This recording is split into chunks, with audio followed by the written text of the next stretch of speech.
supporters of an Iranian-backed militia broke into the U.S. Embassy compound in Baghdad. Video, including some taken by the Post's Mustafa Salim, showed chaos on the ground. Demonstrators were protesting the U.S. airstrikes on December 29th that killed 25 members of the Iranian Ba'ath-e Hezbollah militia. The strikes were in retaliation against a rocket attack on a base in northern Iraq that killed a U.S. contractor. What we're seeing here is supporters of the militia, the Kataib Hezbollah militia. They are marching on the U.S. Embassy in the heavily guarded green zone. They have very high walls, they have a lot of security, iron gates, a lot of guards. It had never been imagined that this embassy could be breached. But the protesters did manage to smash down one of the gates, and they got through a steel door, they got through bulletproof glass, and they set fire to it and burned it. The Iraqi security forces throughout all of this made no attempt to stop them from reaching either the embassy or from attacking this building.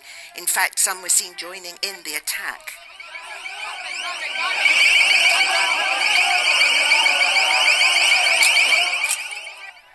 Later in the day, the Prime Minister appealed to the protesters not to actually go into the embassy and called on the security forces to protect the facility. And Iraqi security forces at that point did intervene, and they set up a sort of buffer between the demonstrators and the diplomats inside. The diplomats, meanwhile, are trapped inside the embassy. They are in a reinforced safe area, one of the diplomats told me, but he refused to give any more details than that. A spokesman for Kataib Hezbollah said the crowd would besiege the embassy until the facility shuts down and U.S. diplomats and troops leave Iraq. Despite the barricade, people outside periodically threw Molotov cocktails into the compound and tried to tear down the razor wire on top of the walls.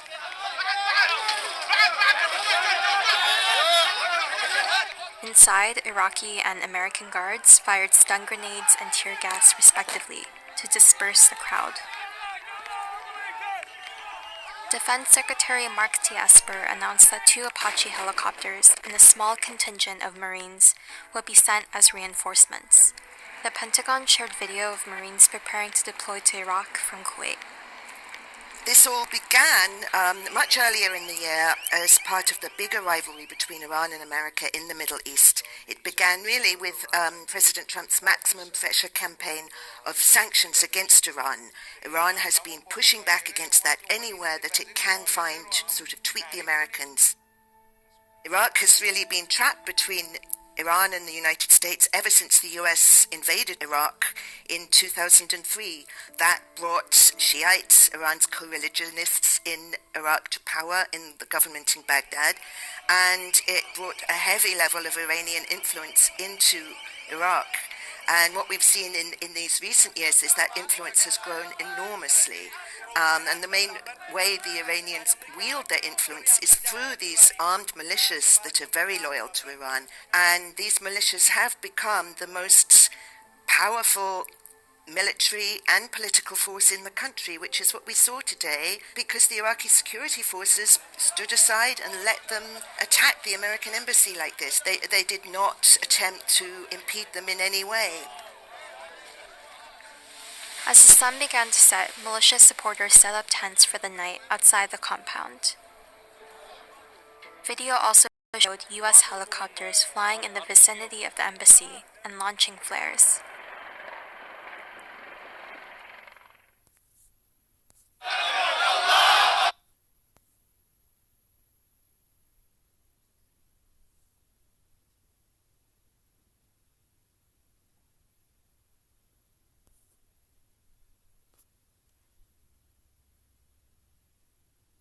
Decisive defensive action to protect U.S. personnel abroad by killing Qasem Soleimani. A rocket attack on the Baghdad airport kills Iran's most revered military leader and a senior official in Iraq's paramilitary forces. Now, the Pentagon announced tonight that the attack was a U.S. airstrike. Here's the statement. At the direction of the president, the U.S. military has taken decisive defensive action to protect U.S. personnel abroad by killing Qasem Soleimani, the head of the Iranian Revolutionary Guard Quds Force, a U.S.-designated foreign terrorist organization. Now, General Soleimani was actively developing plans to attack American diplomats and service members in Iraq and throughout the region. General Soleimani and his Quds Force were responsible for the deaths of hundreds of American and coalition service members and the wounding of thousands more. He had orchestrated attacks on coalition bases in Iraq over the last several months, including the attack on December 27th, culminating in the death and wounding of additional American and Iraqi personnel. General Soleimani also approved the attacks on the U.S. Embassy in Baghdad that took place this week. The strike was aimed at deterring future Iranian attack plans.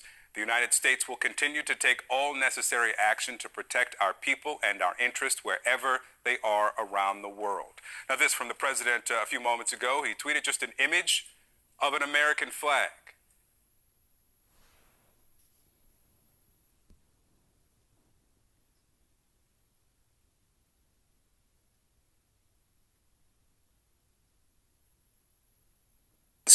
We will act in response to actions by Iran or its proxies, and we will act to preempt any attacks on our forces, our personnel, by Iran or its proxies. We will continue to reinforce our presence from a military perspective in the region to protect our personnel, to whether they are diplomats or American citizens or military personnel. We will ensure the readiness of our forces, again, throughout the region to either respond or preempt any type of attacks on U.S. forces. At the same time, I know Secretary Pompeo is working aggressively to talk to our allies and partners, whether they are in the immediate region or beyond, to build political support for what we're doing. And again, I would call on the international community to say, you know, it's time finally for Iran to start behaving like a normal country. Right. Well, they're deploying to the region. I won't give specific locations, but their immediate mission will be prepared to reinforce our sites in Iraq first, but then more broadly, as need be, to make sure, again, we have sufficient force protection on the ground.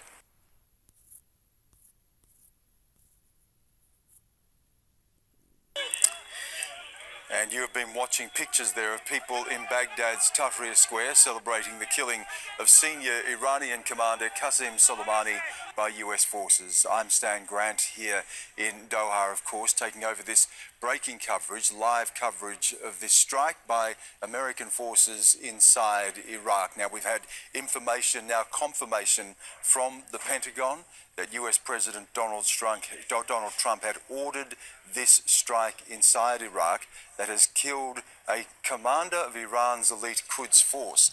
Now, he was killed in this strike just next to the city's airport.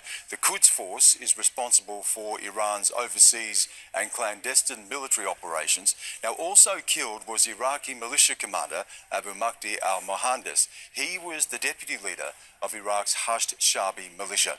The Pentagon, as I was saying, has confirmed now the death of Soleimani. In its statement, it says it was done on the orders of the US president. The killing has also been confirmed by Iranian state TV. And for that, we go to Dorsa Jabari. You've followed this story for a very long time. Help us remind our viewers, give us a profile of Commander Soleimani. Yeah. Who was he and why was he a target? Yeah, you know, Qasem Soleimani headed something called the Quds Force, which is an elite force of the Iranian Revolutionary Guards, kind of a combination of special forces and CIA put together. He headed it for 20 years, and actually I've been thinking, you know, he wasn't always an enemy of the United States. Back after 9/11, the Quds Force actually worked indirectly with the United States to overthrow the Taliban government in Afghanistan. But it was the U.S. decision to invade Iraq in 2003 that turned the Quds Force into an enemy of the United States through its support of a variety of Iraqi militias. And over the years, it's said that some 600 American servicemen died in attacks that were connected to these Iraqi groups supported by Iran. Certainly we have seen incidents in recent months, but I'm very worried about the prospects for further escalation. I'm very worried that there will Right. be retaliation for this against American diplomats or military personnel or innocent civilians. It was a Barbara, very we're just getting worried as well. step. I mean, to the point that you were just mentioning, the Pentagon is also out continuing the statement that he did plan an attack on U.S. diplomats as well. Now, to your point there, that you're worried about a response here, take us through the possibilities. Oh my. I mean, Iran is a very influential country, particularly in the Middle East, but not just there. It has an alliance with a group called Hezbollah in Lebanon, which has agents all around the world, including in the Western Hemisphere. I think it's probably going to take the Iranian government a while to digest this. This is a huge blow. They will find a way to strike back. But what, of course, is most concerning, Iran also has a nuclear program. I would think this is the end of what remained of that nuclear deal. I think Okay, family. So as you, have been listening to these different videos, just understand that the Iranians, they call for 3 days of mourning. And at this point in time, I've heard, some reportings through our, far as Hebrew Israelites, understanding that lining up with the Bible, that this would be considered like a World War III. So, a lot of this been edging up, for a bit. But we must know that the Most High has the last say. And how things will fall accordingly will be totally by the Most High's doing. But what, when it comes back and line up for us, we still need to understand that this is not the time to take anything lightly. This year going to be, I believe, a lot of different things going to be unveiled and revealed even more. Start off with a bang the first part of the year, right? According to, they said, their first part of the year, right? So the point of the matter is to get close with our Creator and to seek His face and seek that He will guide and lead and give us direction on all aspects, all level of where anything can pop off. We need to make sure that we understanding and knowing our relationship, having that faith day by day, family. So I just wanted to share this with you. I'm closing out, but praises to the Most High Yah, honor and glory to His holy name. And tomorrow we are going into Shabbat, which is already 1:46 Eastern Standard Time. But this is something else, just to see this all unfold and how it lines up with the Bible. Shalom, family.